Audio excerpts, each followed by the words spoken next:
They cooked the books, they faked the numbers, and thought nobody would notice. 818,000 phantom jobs. That's how badly Biden's team lied about the economy. But Trump just fired their corrupt statistics commissioner, and the real recovery begins right now. While Democrats scream about imaginary billionaire tax cuts, Trump's unleashing an economic weapon they never saw coming. Reciprocal tariffs bringing in $100 billion annually. Europe's already folding, opening their markets to American products. We're paying down debt, reshoring manufacturing, bringing back jobs that actually exist. The establishment's economic house of cards is collapsing, and Trump's building something real on the ashes. This is not just policy, it's payback. And the numbers don't lie anymore. So watch this. As Trump rebuilds America's economic foundation, Americans are rebuilding their personal vitality, too. As we age, our body's collagen production declines, leading to visible signs like wrinkles and sagging skin. By our 40s, collagen levels have significantly decreased, dropping another 1% yearly, and that's why I've relied on ageless multi-collagen for years. I'm obsessed with the results.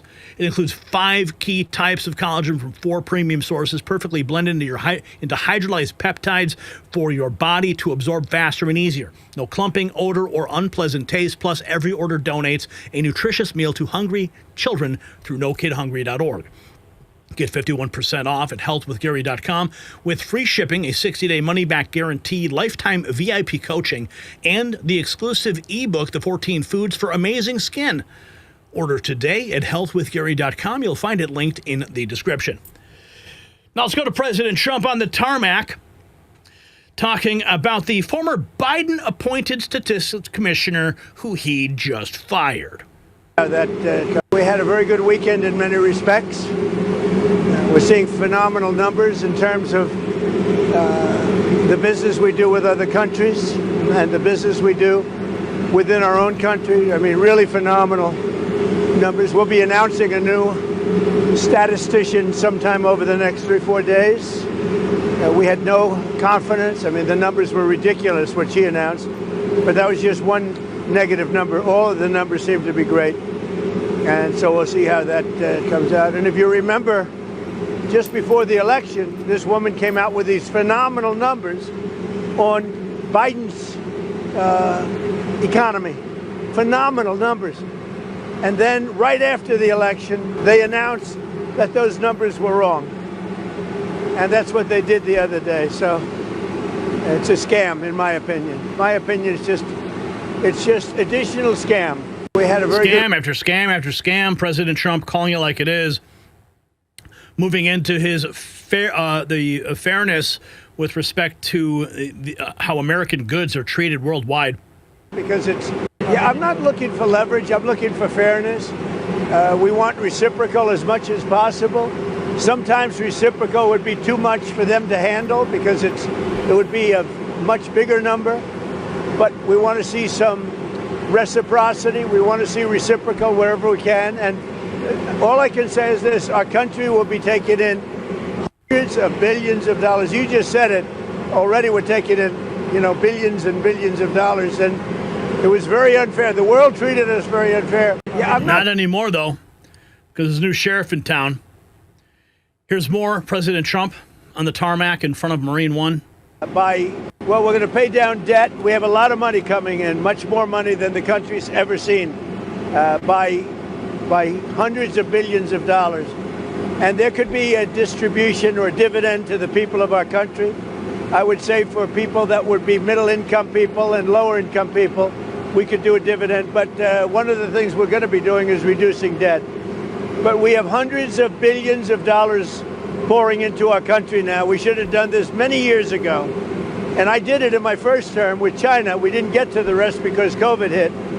And you couldn't really go to France and Spain and Italy and say, let's start talking about some tariffs. But China was paying us hundreds of billions of dollars in tariffs, and we did it then. And then Biden screwed it all up. He screwed everything he touched. He screwed up. Well, we're going to pay debt. Yeah, President Biden actually didn't touch anything, Mr. President. It was President Otto Penn. Here is Hakeem Jeffries still lying about the one big beautiful bill, claiming it's a tax cut for billionaires that steals food from the mouths of children. Everyday America, they have one big ugly bill which is now law, is deeply unpopular. It rips away health care from millions of Americans, steals food from the mouths of children. All of this is being done in terms of hurting everyday Americans so they can reward their billionaire donors. You said people are gonna die? That's what he said, Jar Jar. That's what he said. That's what they say to everybody, Jar Jar. They want to scare everybody. That's what Hakeem likes to do. Let's check in with Victor Davis Hanson, one of my favorite commentators and philosophers. Discounting some. They're talking about $300 billion to $340 billion in revenue by the end of the year from tariffs. I don't know if that's accurate or not, but that's what people have suggested. And I'm discounting some of the wilder people who said $700 billion. In addition, we pay $3 billion a day in interest, larger at the end of the year than the defense budget. We're paying $1.1 trillion in interest. If Donald Trump could get him to lower it by a point or a point and a half, you could see $200 to $300 billion saved from the Treasury without having to pay out that interest. Bottom line, he gets $700 billion cut from the deficit. The deficit is roughly $2 billion, so he can say, in my first year, this has never happened before. In the first year, I rebooted the economy, I cut taxes, and I lowered the deficit by 33% in a single year. That's what I did.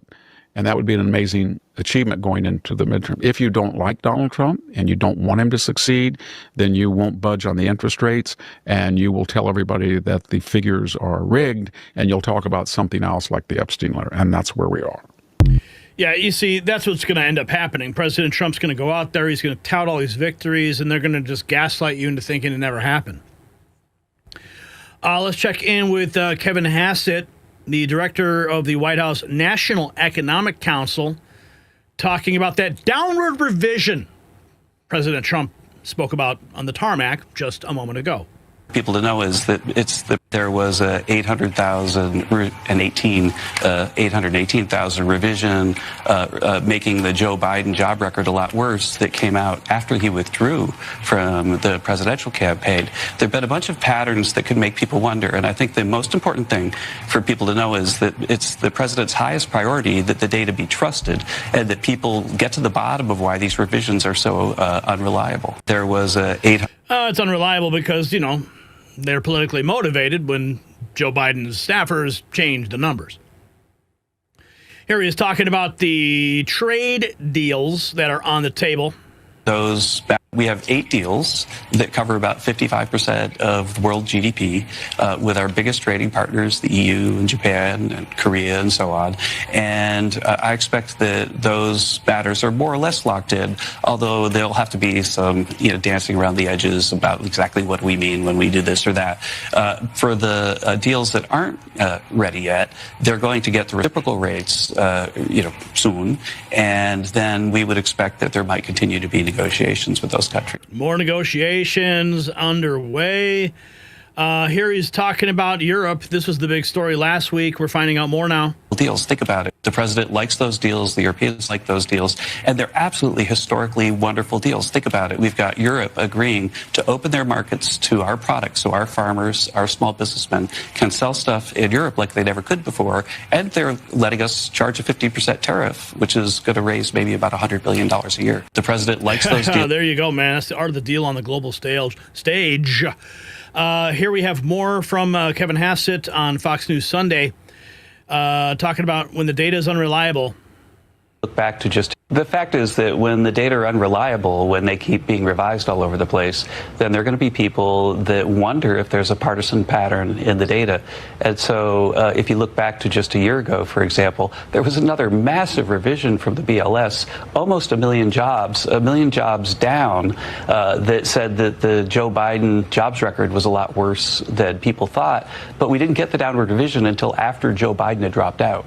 And so once again, it made people think, what are they doing? I got to tell you that if I were running the BLS, I don't aspire to. if I were running the BLS and I had the biggest downward revision in 50 years, I would have a really, really detailed report explaining why it happened so that everybody really trusted the data. We had this move, that move, that move. We had a bunch of people get their responses in late or something like that. But instead, they have this little black box that moves the numbers around and makes people wonder, sometimes with partisan patterns. And so I think what we need is a fresh set of eyes at the BLS, somebody who can clean this thing up. And again, going back to 2015, when I was the keynoter along with Alan Greenspan, on how to modernize this place, I worried about how the changing economy, the modern economy, was going to move faster than their ability to measure, and urged Congress to give them a lot more money so that they could make these numbers better. And I think now I'm being kind of proven true that it's really the numbers are not keeping up with the economy. The fact is that moving right along, let's listen in here to, here's U.S. Trade Rep on CBS, Deface the Nation, as Donald Trump refers to it.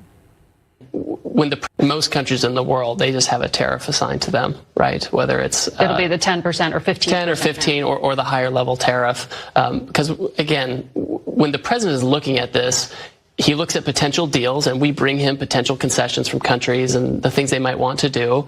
And he compares that to the potential tariff that might be applied to try to get that deficit down.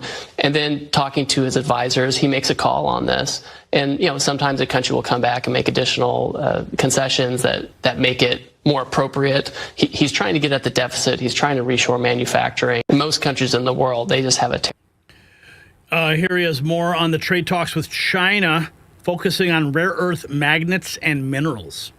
Did you get any commitments in those 2 days of talks in Stockholm?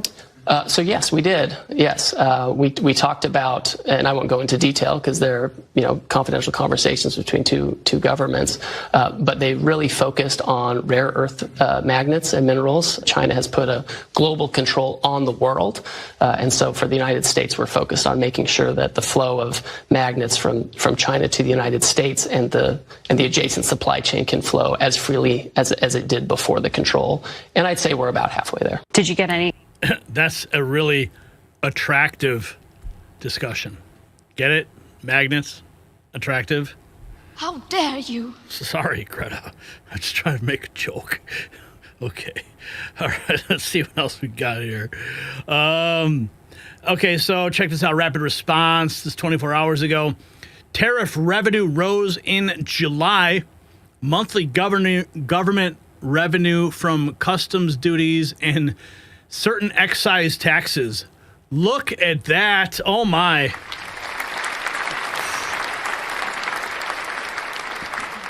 Isn't that beautiful? Look at that big, huge stick.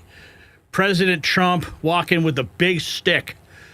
$29.6 billion in just July. Okay, look at the numbers down there. 21, 22, 23, 24. I mean, just Joe Biden, that line right there, that basic flat line is Joe Biden sleeping in the Oval Office. So, if you got value from this report, tap subscribe. My final thought is next. So this is economic warfare at its finest, and Trump just went nuclear. 800,000 fake jobs, and that's not a mistake. That's called fraud. They released the correction after Biden was gone, thinking we'd forget, but Trump doesn't forget. He's cleaning house at the Statistics Bureau and implementing tariffs that actually work. $100 billion in revenue while protecting American workers. That is what real leadership looks like. Democrats claim that the tax relief bill steals from children. You said people gonna die? Yes, that's what they said, Jar Jar. They believe it's going to steal from children, while they literally flee states to block flood relief. The hypocrisy is staggering. We're reshoring manufacturing, opening European markets, and controlling our own economic destiny again. No more shipping jobs overseas while bureaucrats cook the books. So here's the question. Should government officials who falsify economic data, should they face criminal charges? Yes or no? Let's continue that conversation in the comments below, and you can show your American pride by hitting our merch shop. Links in the description where you can trigger a liberal today.